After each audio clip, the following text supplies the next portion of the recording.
What kind of season is Aaron Rodgers' latest weapon in for? Why do you need to be paying attention to the big money that one new AFC North wide receiver just got from his team?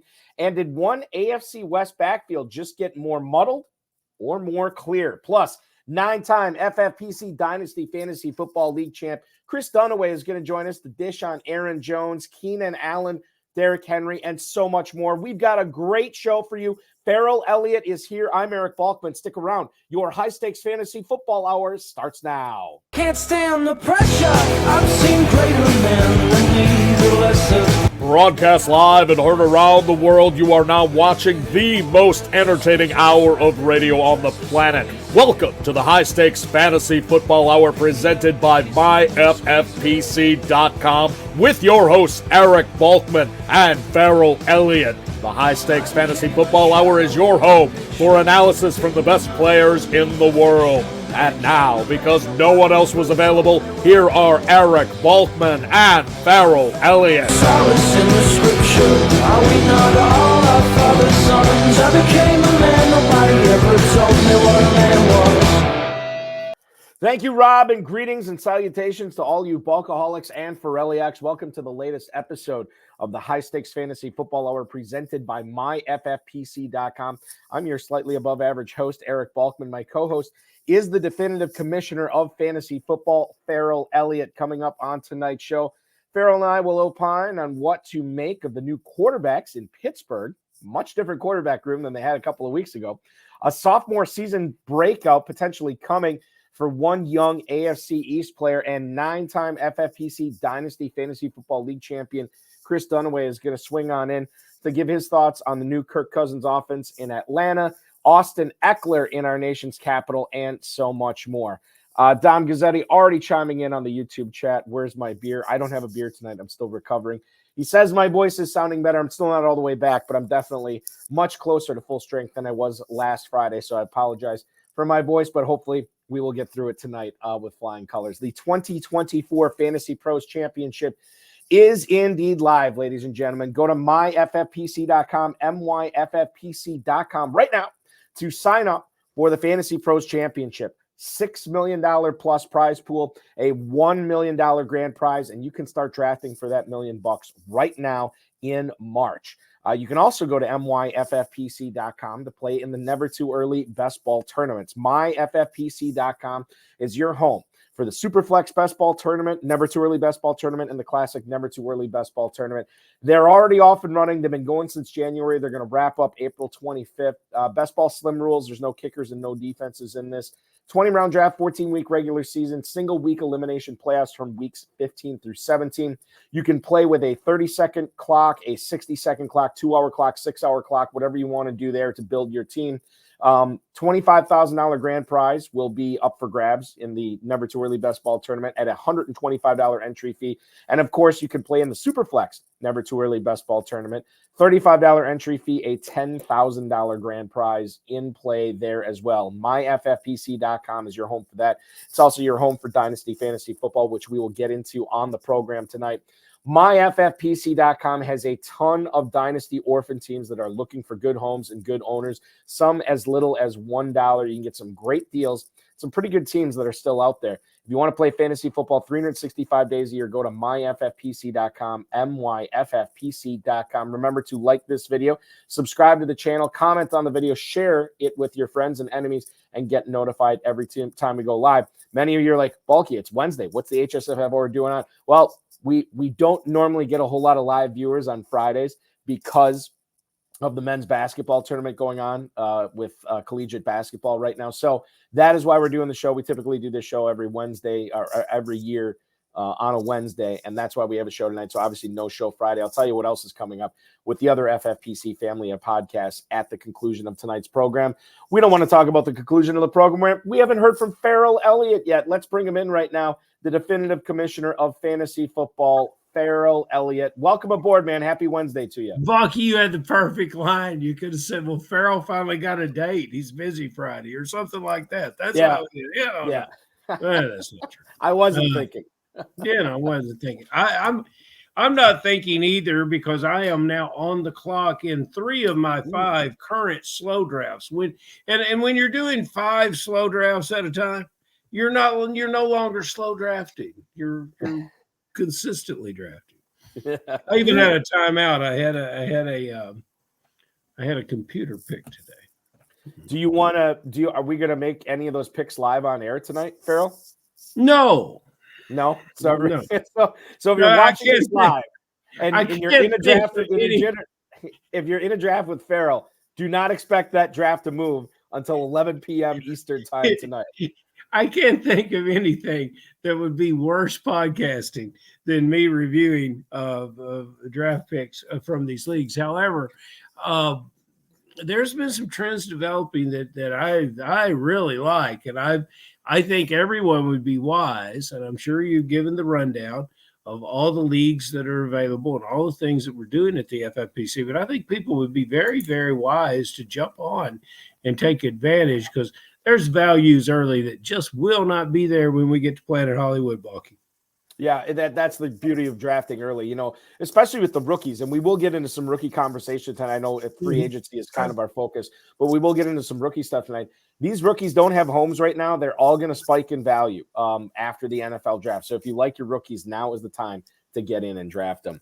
Let's kick things off, not in Los Angeles, but New York, Ferrell. According to Rich Simony, who covers the New York Jets, Mike Williams, the new New York Jet wide receiver, says he's going to be ready for week 1 of the season. Now, Mike Williams is going to be turning 30 years old this season. He is 4 months away from the ACL surgery that he had and hopefully should be ready to go in September. The ACL injury that he did suffer also happened in September of 2023. So this is about a full year of recovery. He signed a 1-year deal with the Jets this week. He'll be the number 2 wide receiver. With apologies to Alan Lazard, he'll be the number 2 receiver behind Garrett Wilson. And obviously, Aaron Rodgers coming off an Achilles tear. This is a guy who's going to be he's already 40 years old. This will be his age 41 season. Ferrell, how do you treat Mike Williams right now? Let's look at it from a redraft standpoint because I don't know how much dynasty cachet Mike Williams has. But currently, according to Fantasy Mojo, that's Darren Armani, the godfather of the Pros versus Joes competition. Make sure that you are registering at fantasymojo.com. Highly recommend anybody who plays FFPC to get a subscription at Fantasy Mojo.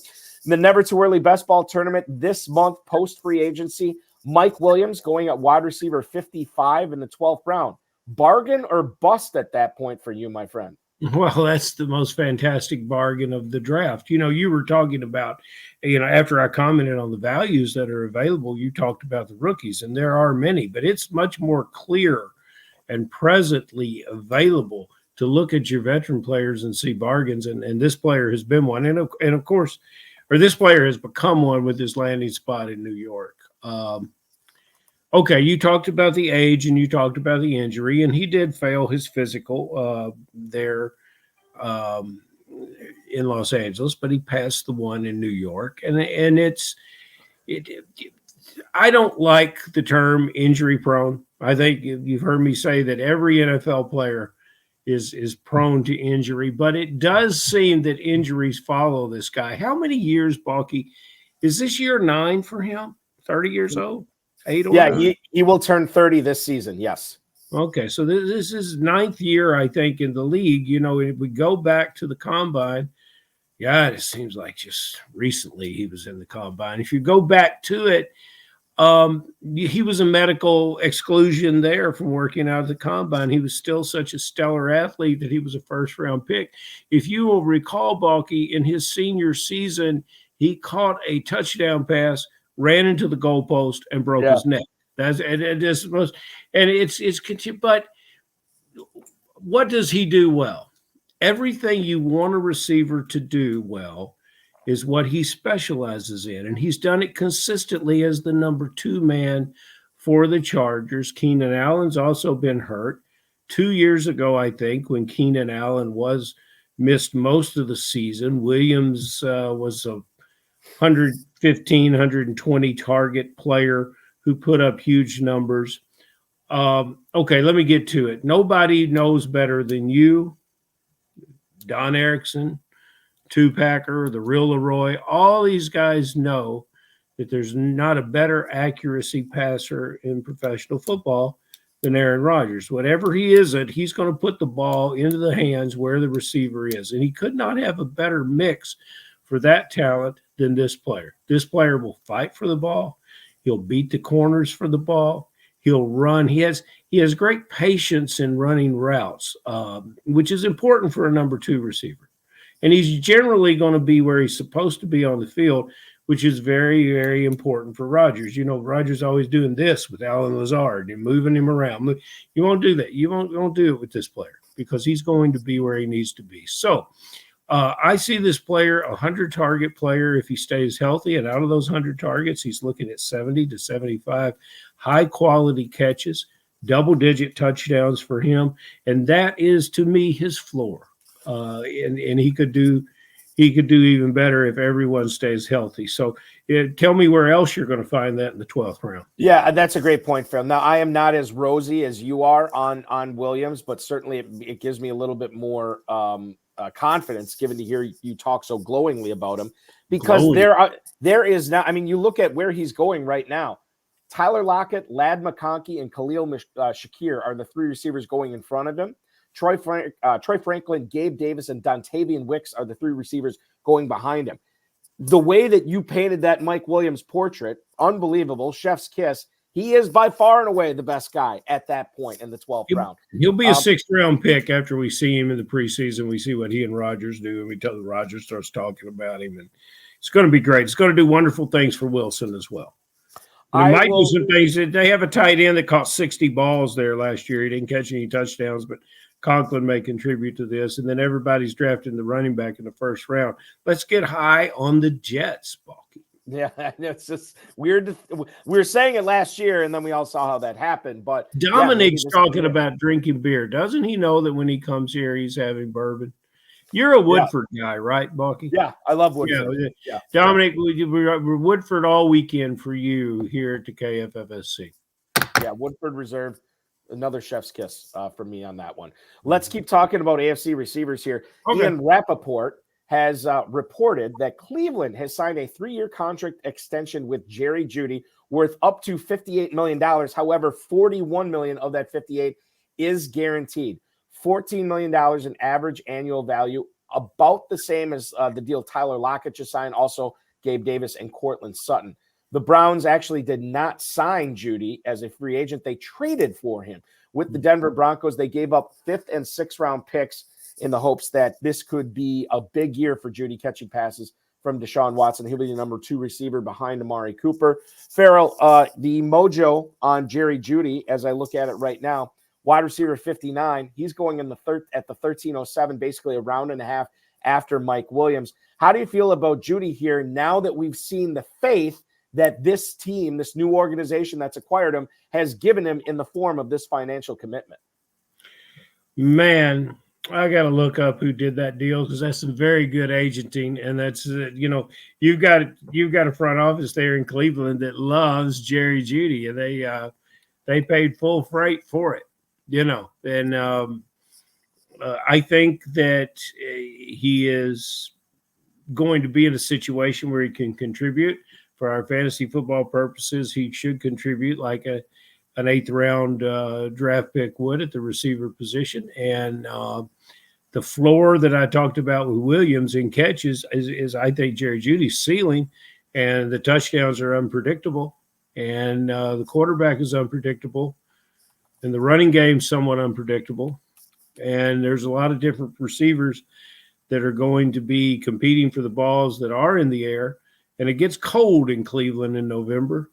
And I think we can do different things here if I was running the Cleveland Browns, if I'm running my fantasy team, especially while I'm getting Jerry Jeudy in double digits, I'm going to go ahead and draft him. But, man, let's hope he can live up to those expectations. He'd be a steal at any round. Yeah, for sure. Chris Cabot from Equity Sports is Jerry Jeudy's agent that organized that Good deal. job, so Chris. To him. Absolutely. Moving on to the Raiders, your beloved Raiders here, Ferrell. They have a new running back, and his name is Alexander Madison, played for the Minnesota Vikings last year. Yep. Madison rushed for just over 700 yards, did not get into the end zone, but and I brought this up at the top of the show, certainly this on the surface, this this clouds things up for Zamir White, but Mm-hmm. we always knew that they were going to add somebody to that backfield after Josh Jacobs left. The fact that they're adding Alexander Madison, maybe this is more of a vote of confidence in Zamir White. The fact that he should be the unequivocal number one. I don't know how much of a threat Madison is to take away touches from him and turn them into gold, so to speak. Zamir White, running back 29 at the 8-10 right now, seems like a really good value. Mm-hmm. And because that tells the story. And Madison is a very good back when he plays. You just can't necessarily lean on him as a full season starter. I think he's proven that. Madison, look, if you can get White at that point in the draft, and if you want to handcuff him with Madison, as you likely say, Balky, you can get Madison for free. Mm-hmm. And it's an astute move. Who was the backup running back that was in Cincinnati that had the carries at the end of the game, could not convert, not because he really couldn't convert, but because of Aaron Donald tackled him. Get out of Oklahoma. Who am I thinking of? Unusual name. Joe Mixon? I don't know. No, Mixon's backup. Chase Brown? P. Ryan. Oh, Samaje P. Ryan. Yeah, P. Ryan from a couple years ago. Balky, you got to get in the time machine and go back with me. I try not to go back before you were born, but this is just a Super Bowl from a couple years ago. But that's the kind of player this is. He's a good, solid player, and he's just like all the other players that run into Aaron Donald. They're not going to get a first down in the Super Bowl. But Aaron's retired, so yeah. And that's good for running backs and quarterbacks around. Yeah, it's good for everybody. You won't have to face Aaron Donald anymore. Kudos on a great career to the future Hall of Famer.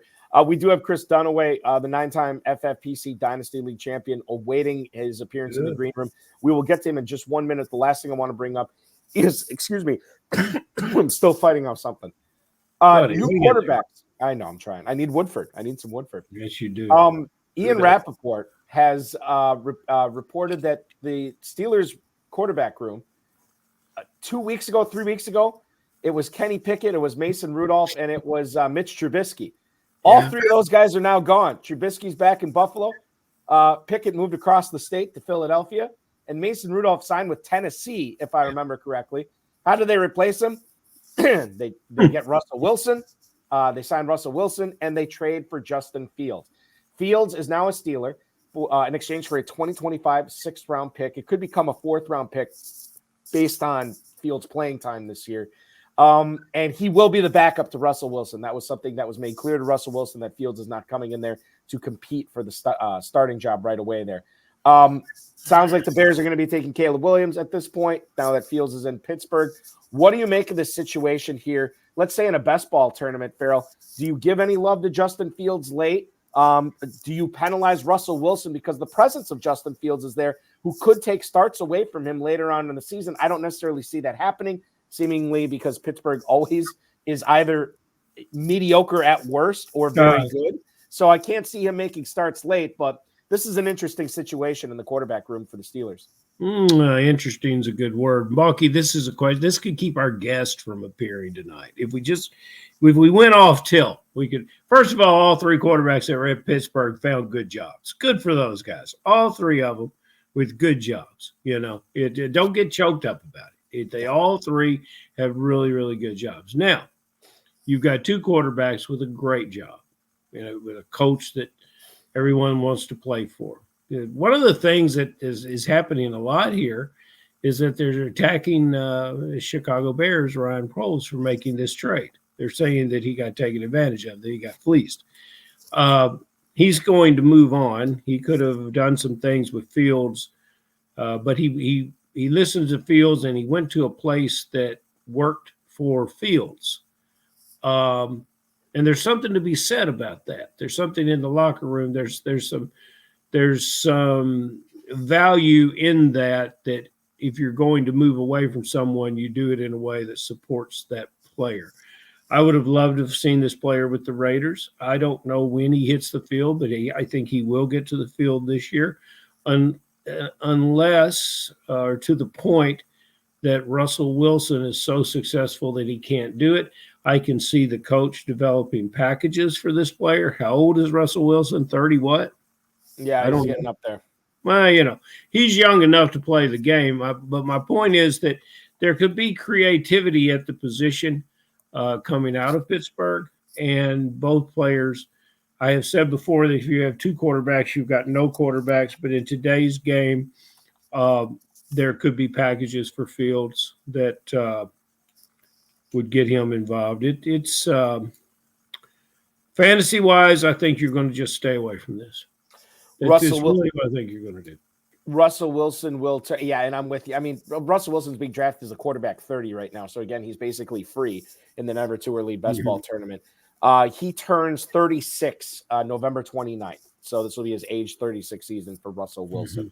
If you're willing to take if you're willing to take a gamble on that third quarterback, you can't make him a second in the best right ball. Exactly. And then if you go into the season and Justin Fields is a free agent or somebody drafts him and lets him go and they say, you know what, Wilson goes to the bench, Fields goes to the field, you go acquire Justin Fields in your main events. Right, exactly. That's the way before you see him throw a pass in the year, because there's a reason to change. Yeah, and the thing is, Fields is going to be impossible to roster the majority of the season because, I mean, how many times we roster backup quarterback? But some of these sharp main event players, they can see the writing on the wall. They can read between the lines. They read the tea leaves, and you'll know when to pick up Justin Fields. We'll probably tell you on the show a week before you have to pick him up. I'm going to pick him up on Wednesday because he does some good work on Wednesday, showing up. He's our only guest that we have. He's our only comments that we have. Right, hey, he's made a commitment to come here, and he's asking me to prepare a medicinal device for you. So it's good. Yeah. It's been a while since I had a hot toddy, but they are good. So I would love one. Okay, let's not as much as I'd love to bring on our next guest here.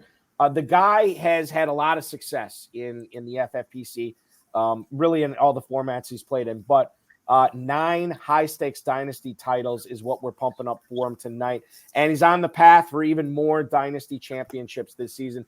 Please welcome on to the show, Mr. Chris Dunaway. Chris, thank you so much for hopping aboard tonight, man. How y'all doing? Doing good. Doing Chris, good. What's the jersey of choice tonight, Chris? Jonathan Taylor, baby. Go Taylor. Colts. That's right. Go Colts. I say go Badgers. We're both friends. You could root for the Colts. We could cheer on Jonathan Taylor as a Badger as well. So that's fantastic that you're wearing that jersey tonight. Let me ask you this. When you're not winning all these FFPC Dynasty leagues over the years, Chris, what are you doing for a living? How are you spending your time? Right now I'm working at Movement Mortgage as a loan processor. So just processing a lot of documents, getting people in new homes and things like that. So kind of fast paced. The same thing when you got trade offers coming through, you got to, maneuver fairly quickly and get things done. You got to process those as well. Either accept or reject. You just got to churn through them for sure. Absolutely. Balky's spoken like a true banker. I didn't know you had that in you. I have a question that I'm going to get right to because, since you look like the third member of the Kelsey family, I'm going to start with Travis, although you look a little more like Jason. But either way, all you guys are having a good year, and you with your fantasy player having a good year. All these early drafts, man, I just love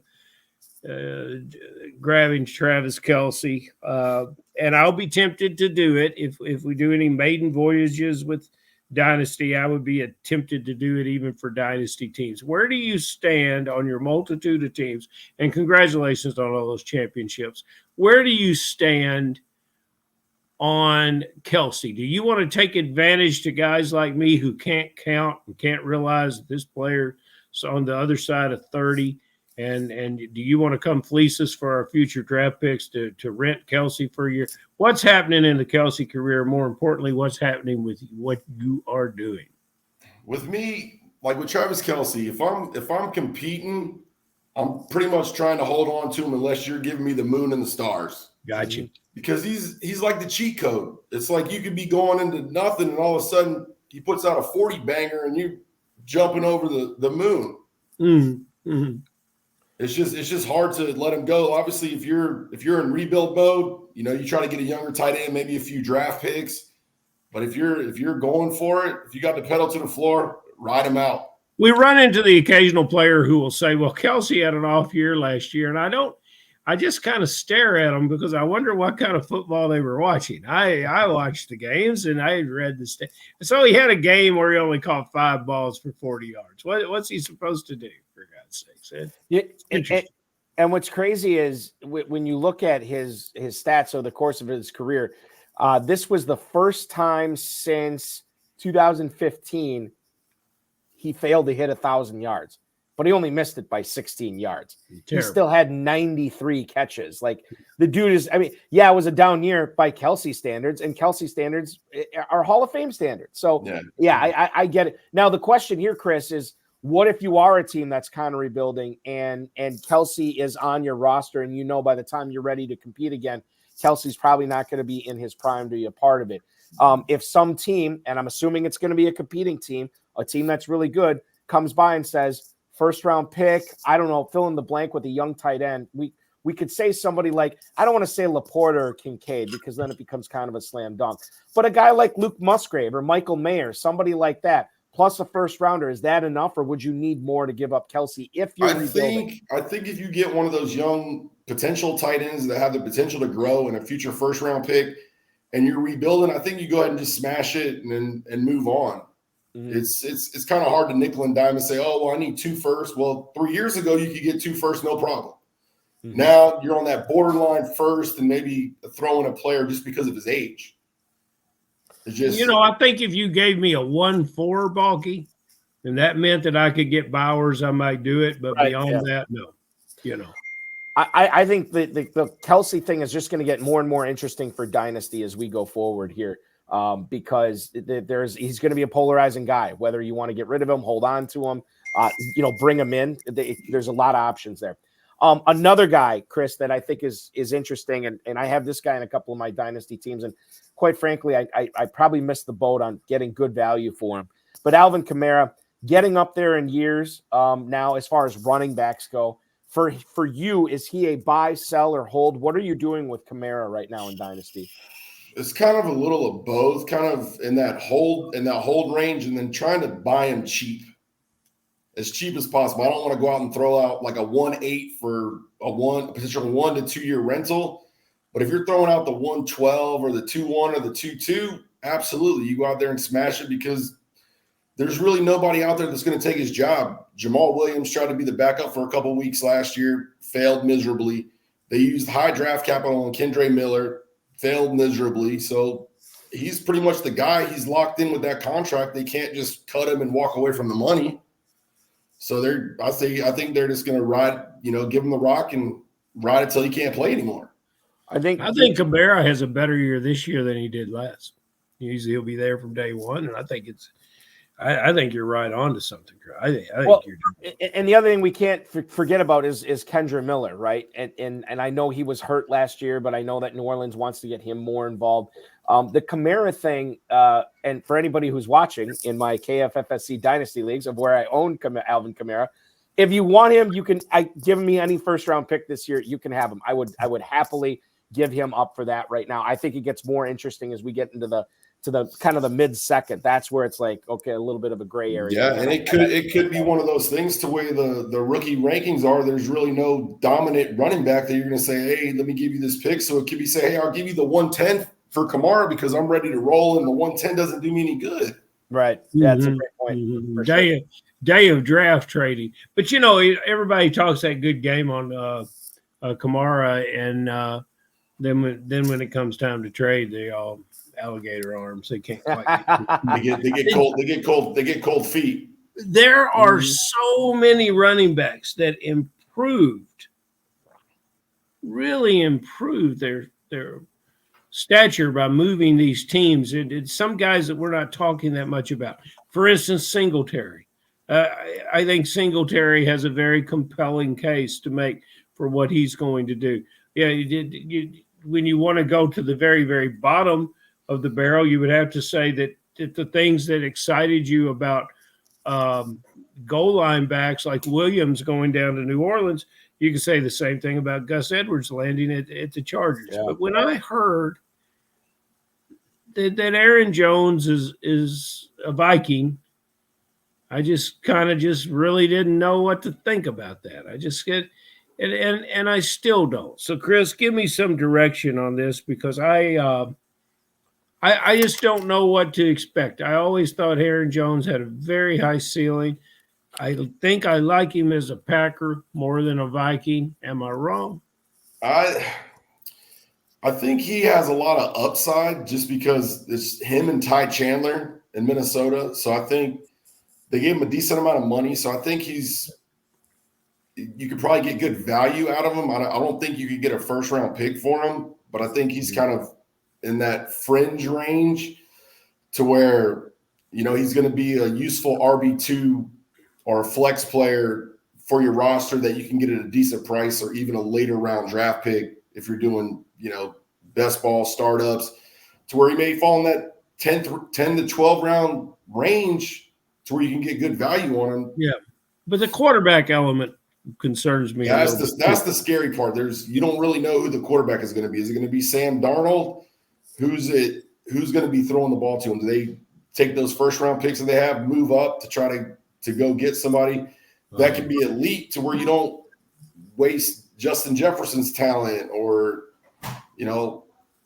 Hawkinson's talent, and then you try to rely on, your Aaron Jones. Obviously he can catch the ball, but when he gets that age, it always seems like he misses a couple games because hamstring or what he's got going on. So it's kind of, you don't want to, I think you're looking in that mid second round range, kind of, if you're rebuilding, you kind of dump him now because it could only be 1 year, like a 1 year rental. Is oddly quiet when we had the Aaron Jones. And, I think it hurts him to his core being there in Wisconsin to lose Aaron Jones. Am I correct, Paul?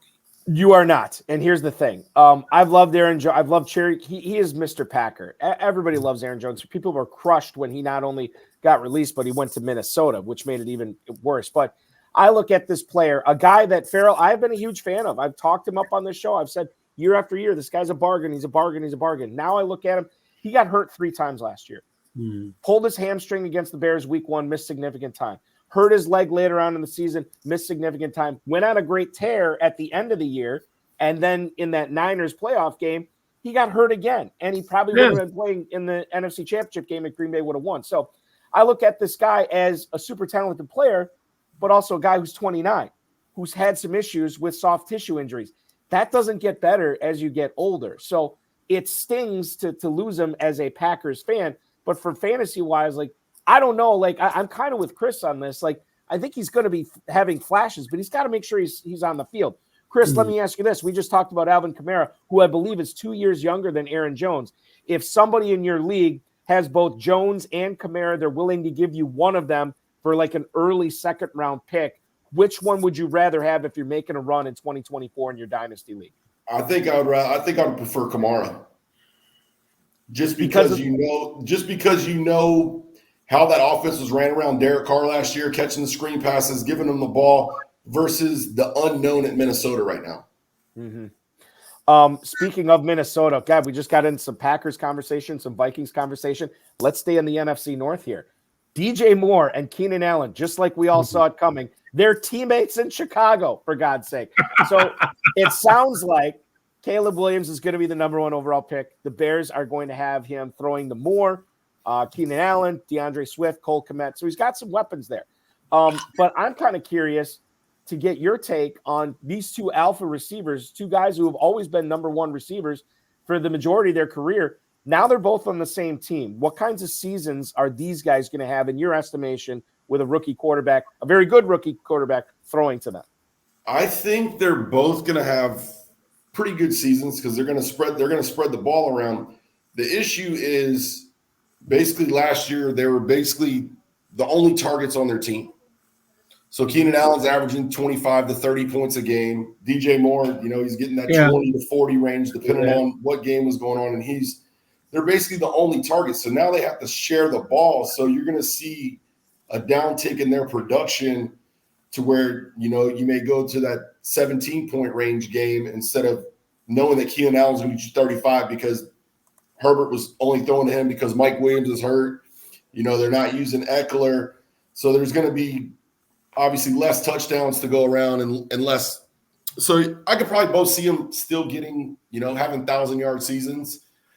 But as far as, one of them getting 1,500 or 1,800 yards, I just don't see it, especially with them adding DeAndre Swift too. So he's going to go into the mix, catching passes, running the football a little more, because I think he's got a little bit higher skill set than like a Khalil Herbert and Roschon Johnson had last year. And then you had flashes of Donta Foreman as well.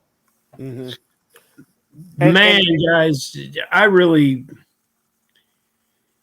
I'm not nervous about Williams as a quarterback with these two receivers, because he's been well trained and he will go through the progressions, and these guys will be open and they're veterans. But you broke it down beautifully. That was the situation. They were both number one alpha guys, and the one that it looks to me to be to most consistently get in that rhythm where he's open, and as fantasy players we see the ball going from Herbert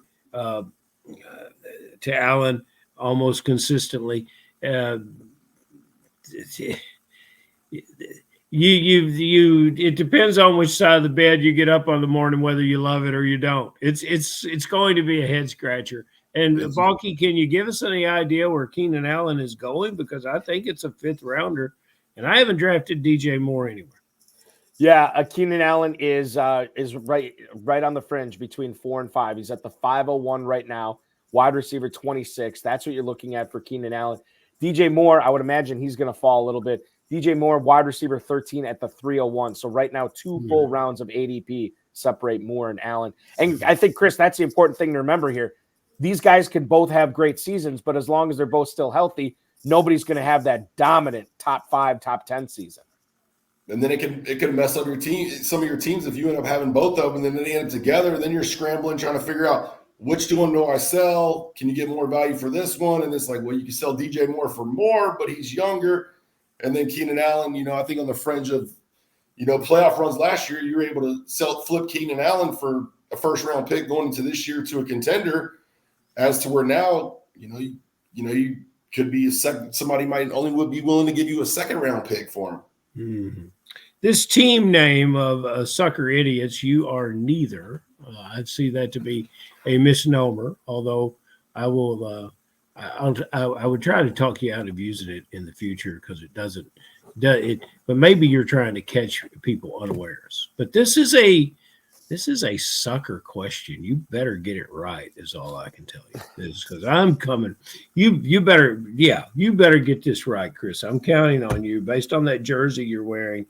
I know that you know a great deal about the Tennessee Titans, and I know you've watched a lot of Derrick Henry. But guess what? He's no longer a Titan. He's a Raven. He's a Raven.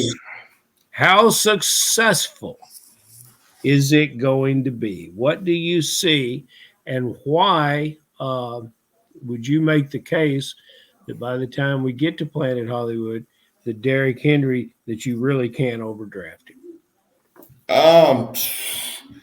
Derrick Henry, I think he's still got some gas left in the tank, especially behind that offensive line in Baltimore. Now you're talking. You saw what Gus Edwards was doing last year. Gus Edwards running for 2-3 touchdowns a game. It may not be big yards, but he's getting those goal line carries, and now you're getting a big body Henry, to kind of fill in the gap, being able to run the ball, going to open up Lamar a little bit more. And you saw last year, Lamar wasn't running the ball like he usually does. Yeah. He gets into that red zone, and he would, run right up the middle, go for a touchdown. But instead, they're handing it to Gus Edwards. So now it's going to be, Henry running those touchdowns in. You've had a variety of running backs that have always had some success behind that great Baltimore line. They tried to pick on it last year when the kid from Georgia, Cleveland, got the start. He's in his 4th year. Last year was his 3rd. And he played very, very well. And when Pro Football Focus, those guys got a daytime job, and they know a little bit about this. So they talk about how to rank the offensive lines. They didn't have the Ravens as the top 1 or 2, but they were in the top 5. Any guess where Tennessee was? Any guess where the rated offensive line by Pro Football Focus of the Tennessee Titans were? I'm going to say about 18. They were 32nd, and if you were to count SEC schools, Vanderbilt would be excluded, but some of them would have probably been in front of the Titans. That's how a head coach goes from a head coach of the Titans to a consultant I believe he's at Cleveland now. He's a consultant at Cleveland. He might have weighed in on this Jerry Jeudy contract. You know my definition of a consultant, Balky. What's your definition of a consultant? He fell for it. He fell for it, Chris. A consultant. He knows 50 ways to make love, doesn't know any girls. And that's that's all you could say, because when you were watching the game and you were in the red zone with the Titans and you're saying, oh, man, it's Derrick Henry time. And you look over there and Henry's standing next to the coach. How many times did you see this? And a lot of times. I think one of the most frustrating times was the first round of the playoffs. Derrick Henry's they're at the 1 yard line, and Levi's runs in the touchdown. I'm just like, I just see my playoff hopes just dwindling down the line, because it's like that should have been Henry's six points right there. It's just great. So okay. Well, based on your answer to that question, your tagline continues to be that of a misnomer. Okay. One of the things that I'm excited about here in 2024 was twofold, and it both has to do with the Atlanta Falcons offense. Arthur Smith is not there, and Kirk Cousins is there. They have a brand new quarterback. They have a real quarterback. They have a serious quarterback there. They've gone out and also signed Darnell Mooney to that team as well. In addition to London, in addition to Pitts, in addition to Bijan Robinson, there are a lot of playmakers on this offense. How excited, Chris, are you for fantasy and dynasty specifically about all these guys there that should be able to put up a lot of points in not such a great division? I love it. I think it brings back life to all my Kirk Cousins shares that took a hit last year. Then you're scrambling around trying to buy whatever quarterback you could in Superflex. And then now I think it just it inflates the value to Pitts and Drake London. Before that, you could probably buy them cheap. Mm-hmm. You're like getting Pitts for a mid-second, maybe a late first for Drake London. And now you go try to buy any of those guys, the price is through the moon. Mm-hmm. Mm-hmm. It should be. Now, why does that explain why Cousins is a double-digit draft pick right now? That's one of the things I can't quite. Well, I'll tell you this. So it's not all. I mean, the thing is, and we're just assuming, and maybe smartly assuming, that he's going to be fully recovered from this Achilles, and it's not going to affect him at all. I think there is a little bit of trepidation there, but again, with all that talent around him, quarterback 17. I mean, that's a buying opportunity here. He's going behind. I mean, he won't be going behind Justin Fields for very much longer. But he's going behind Caleb Williams, Jared Goff, Justin Herbert, who's had basically all his weapons taken away. I mean, it's Quentin Johnston and Joshua Palmer there now, and that's it. There's no Everett, there's no Eckler, there's no Williams, there's no Allen. And Cousins can be had how many rounds later than him? Like almost more than a full round later than Justin Herbert right now. So yeah, I mean, I think there's a lot to like about Cousins. The Achilles does concern me a little bit, but at that value, it doesn't concern me enough for me to say, yeah, I'm not taking Cousins in the 11th. Yeah, but if you're going as as your QB, if you can get him as your QB2 for great value, yes, he's a money maker. He used to be a money maker in Minnesota, especially in garbage time. You're like, oh, it's garbage time. Cousins is about to get me 15 points right here. Mm-hmm. Totally right. It's accurate. That is accurate.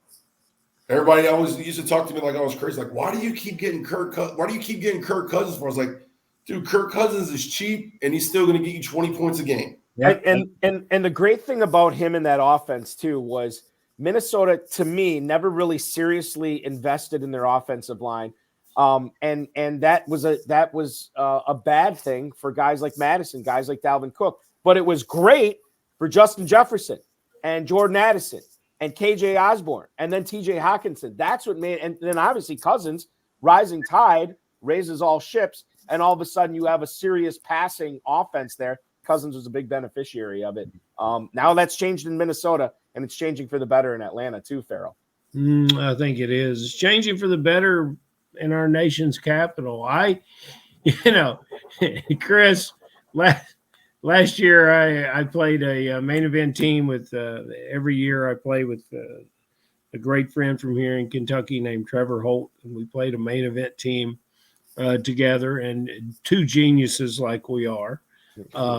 We won our division as a 4th seed. or our league as the 4th seed, and we advanced, and we finished high enough up in the overall standings where we got a little money. And what could have been? What could have been if we had not been so in love with Austin Eckler to draft him in front of Christian McCaffrey? So that was our big mistake of the year. But you still have great hope for Austin Eckler, one of my favorite players, and I was impressed in the way we talk about Cousins' injury.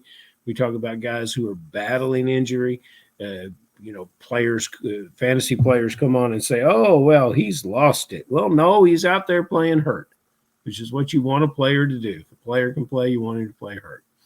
But it didn't look like it's always looked. Is it going to look like 2022 and the years previous for Austin Eckler as he goes to Washington? How are they going to use him?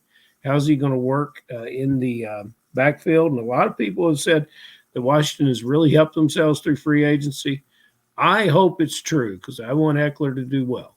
But man, if he does do well, you steal him right now. Go join the league and draft him in what, Balky, the 7th, 8th round, something 8th like round. that. You're looking at Eckler right now as ADP running back 26 at the 803, going behind Najee Harris, Tony Pollard, DeAndre Swift, going right ahead of Jalen Warren and Tyjae Spears. What do you say, brother? Man, in Washington, it scares me a little bit just because you don't know who their quarterback's going to be. You got Brian Robinson kind of sharing some carries. I know Eckler talked about before. He didn't like the workload he was getting in the Chargers because he was the workhorse. He was, he's one of those guys he had that like CMC role where you're starting Eckler, you're getting 30 points a game. Yep. You're getting 30 points a game. So now I think it's all going to depend on who the quarterback is. They still have some wide receivers that they, with Johan Dotson, Terry McLaurin. So they're able to do some things. But I think it's all about how it goes into the season to where what their plan is to whether they like to run the ball or if they want somebody who's just going to throw the ball down the field. And then if you get what's the guy's name?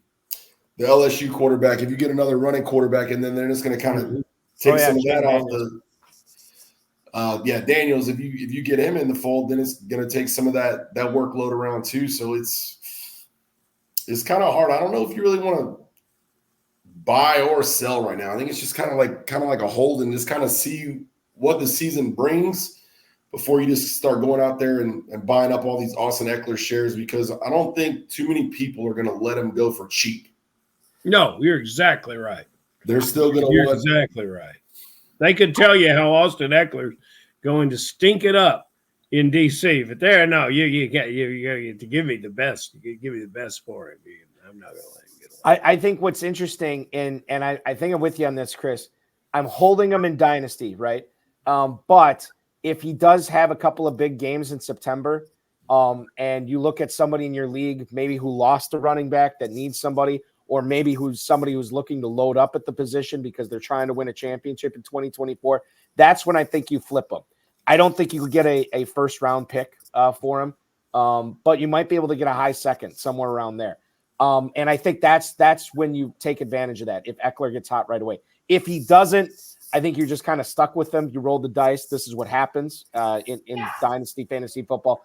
But I'm certainly based on – I know Ferrell said he was hurt, and I hope that's what it was. I hope he comes back with a vengeance this year because he loves fantasy football too. We should embrace these types of players that love fantasy football. So I'm rooting for him this year, but I also understand how Father Time works as well. Mm-hmm. Let's get to a couple of emails here for you, Chris. The first one is Rich in Toledo.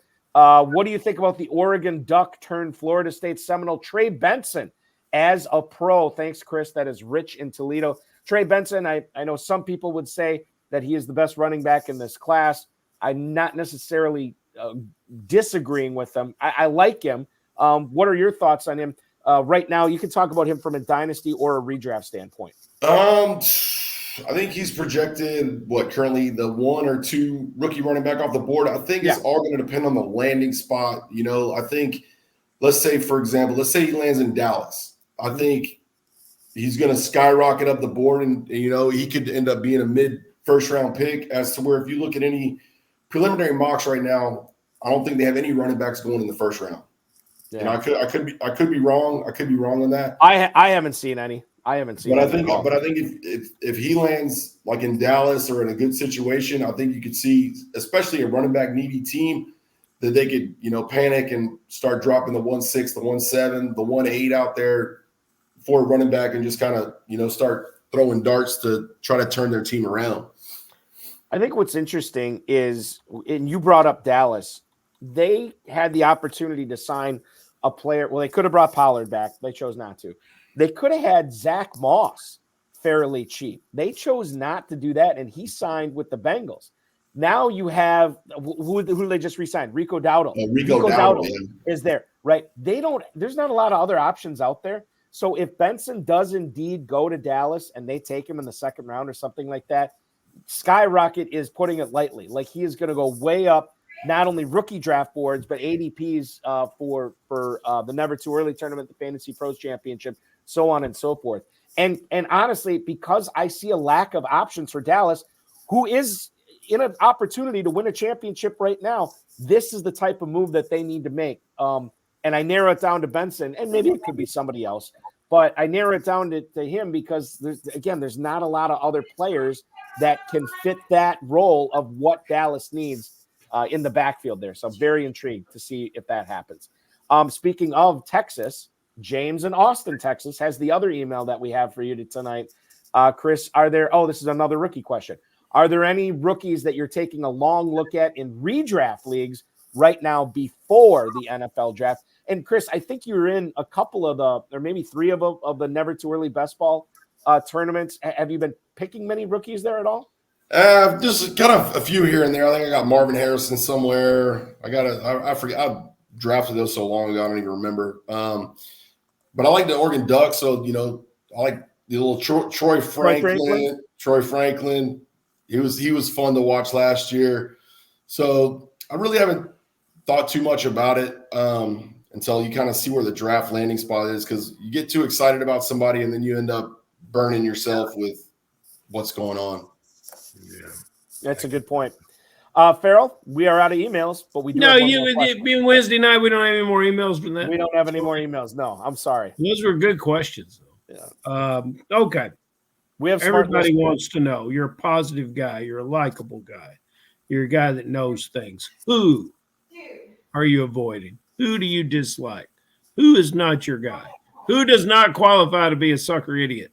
It's hard. It's hard to say. I don't really dislike anybody. It all just depends on where things fall and what's going on. You know, is there a fourth Kelsey to pick? Is there another? I wish. Is there someone that has a new spot that people are all bubbly and excited about, and you're just not feeling it? Balky mentioned one for me earlier. I'll give you a hint. He's a Bear that went to Atlanta. Mooney? Hard to get excited about Mooney. You got anybody you can't get excited about? It's hard to get excited about him. Yeah. Well, let me spin it the other way with you then. And it can't be anyone we've talked about so far. And you really did play your hand when you gave up the Benson player. Talked about him a little too much, I think. Because there's people listening. Dominic's listening. He's probably going to be in one of your leagues. Joe King came in too. But okay, tell me somebody you love. Somebody you really, really love. I'm really high on like Brock Bowers. You know, I'm hoping he lands in Indy. We could always use a tight end over there, but I think whoever uses that draft capital, possibly the Jets. I've seen a lot of mocks to where he ends up with the Jets with Aaron Rodgers to go opposite of Mike Williams and the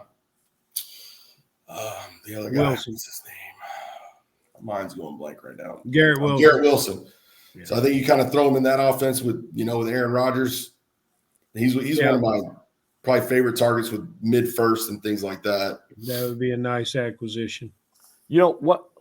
Final question. We have not talked about Saquon Barkley at all. I think he was the biggest name that switched jerseys during free agency this year. Running back 8, middle of the second round. There's a lot to consider here. Chris, he's on a much better offense. much better offensive line. However, the quarterback that's in front of him not only is a pretty talented guy and can pass the ball into the end zone to guys like A.J. Brown, Devontae Smith, Dallas Goedert, so on and so forth, but they have that thing there called the tush push. And when they get close, I think that might neuter Barkley a little bit when they get down on the goal line. Your thoughts on Barkley this year as an Eagle as opposed to last year as a Giant? I think he's with that offensive line, I think he's in a better situation. And I think there's going to be less of the tush push because Barkley's just going to push it into the end zone to where he's not going to get shut down at the 1 yard line to where you end up doing that. Because you kind of saw where Swift last year was the same thing where he kind of break out some of those runs, but I think Barkley would actually be able to finish them to go ahead and put it into the end zone because when Barkley gets that breakaway speed, there's no stopping him. And as a Kelsey family member, Chris will remind you, Balky, that Jason has retired. I know it's hard to give up. And, that was the guy that was leading the push. So. Yeah. The guy who was leading the way for a ton of Dynasty fantasy football titles in the FFPC is Chris Dunaway. Chris, thank you so much for sharing your insight on a lot of these free agents who've changed teams.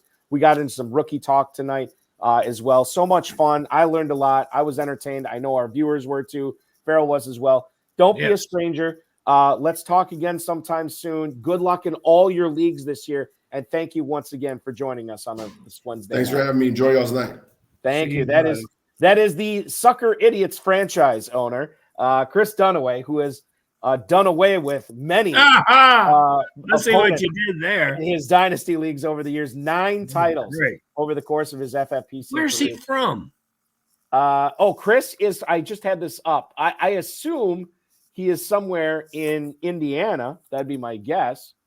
I'll look it up again real quick. Well, he's a neighbor. Dominic is already committed. Dominic is already committed to come to Kentucky and play tonight, and now we got to invite Chris. This is a big night, Chris. You got to come play and have that and split some Woodford or share some Woodford with. We got to have a little Woodford. We got to see if the Kelsey family has any more talent coming. I believe North Carolina, Ferrell, for Chris. He's from North Carolina. North Carolina. Well, we can get him over here. There's plenty of. We get North Carolina people there. Bring that jersey, fit right in. Yeah, nobody would know the difference. Nobody would know the difference.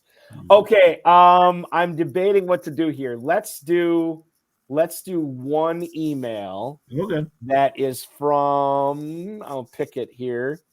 Yeah, let's do this one. Let's do Rich in White Plains, New York.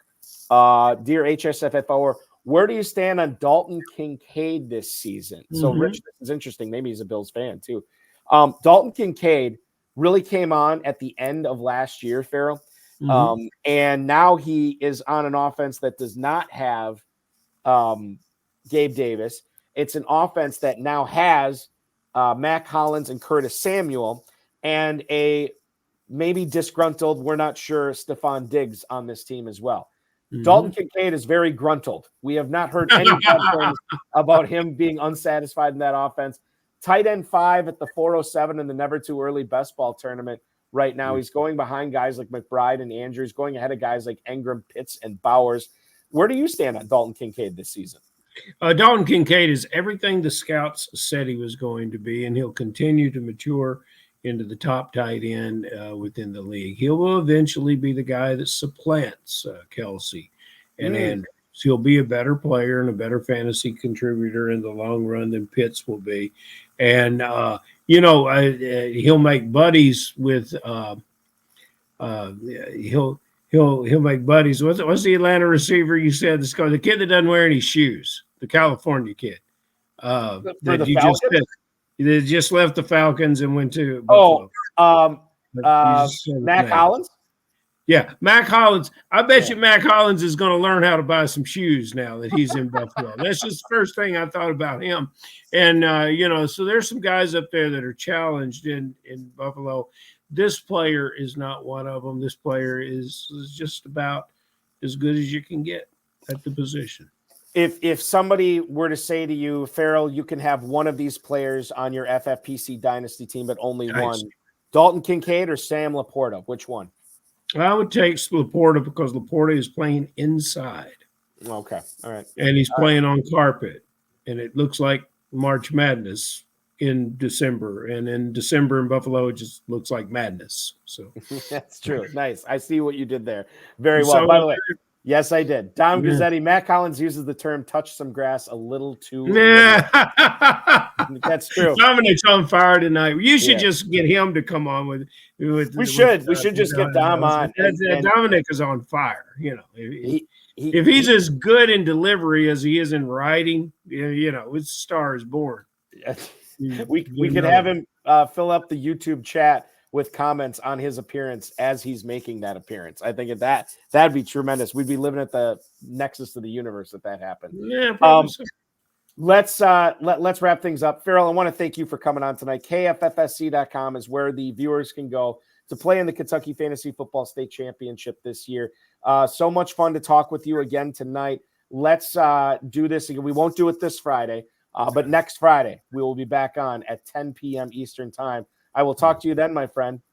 All right, Balky. See you then. That is Ferrell Elliott, the definitive commissioner of fantasy football, joining me tonight. I want to thank him. I want to thank our guest, Chris Dunaway, the FFPC, Rob, Bryce, of course, each and every one of you for hanging out on a Wednesday evening watching us. As I said, we will be back next Friday at 10 o'clock p.m. Eastern time. And not making this up, we will be joined by 52-time, that's 52-time FFPC Dynasty League champion Dale Brendel. So we will have much to discuss with Dynasty with him next week. The tomorrow night's high stakes fantasy football show on the Better Sports Network will air normally at 7 o'clock Eastern. Under the Helmet Dynasty's Chad Parsons and I are going to talk a lot of Dynasty for 2 hours. That's going to be a lot of fun. Watch that on any of the FFPC socials tomorrow as well. 2024 Fantasy Pros Championship is live. Take your shot at $1 million grand prize at myffpc.com. Also, you're home in the Never Too Early Best Ball tournaments. $25,000 grand prize, $10,000 grand prize for those tournaments that will wrap up in a little over a month. April 25th, they will shut down. No kickers and defenses in those. Myffpc.com is where to go for that. Go to myffpc.com and pick. You got all this Dynasty knowledge tonight. Go pick up some of those Dynasty orphans that are have reduced prices, some good teams out there, and you can play fantasy football every day of the year with Dynasty Fantasy Football at myffpc.com. Remember to like this video, subscribe to the channel, comment on the video, share it with your friends and enemies, and get notified every time we go live, which will be tomorrow, 7 p.m. Eastern time. With the HSFF show, myself and Chad Parsons. Thanks so much for watching, everybody. Enjoy the madness. Your weekend kind of officially starts a little early right now.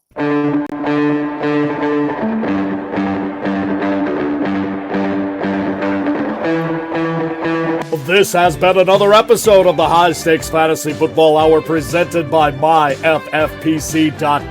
It was broadcast live and was watched around the world. Balky and Ferrell will be back next week with more analysis, more interviews, and more advice from guests much smarter than they are. Thanks for watching, and we'll talk with you again next week.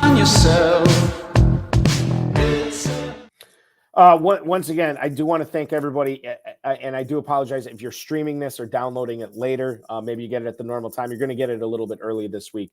But I know everybody wants to watch their brackets and watch college basketball. There's a lot of crossover between college basketball, this tournament, and the FFPC and fantasy football. So thanks so much for hanging out with us on a Wednesday. We'll be back next Friday, and we'll talk with you then. Thanks for watching, everybody.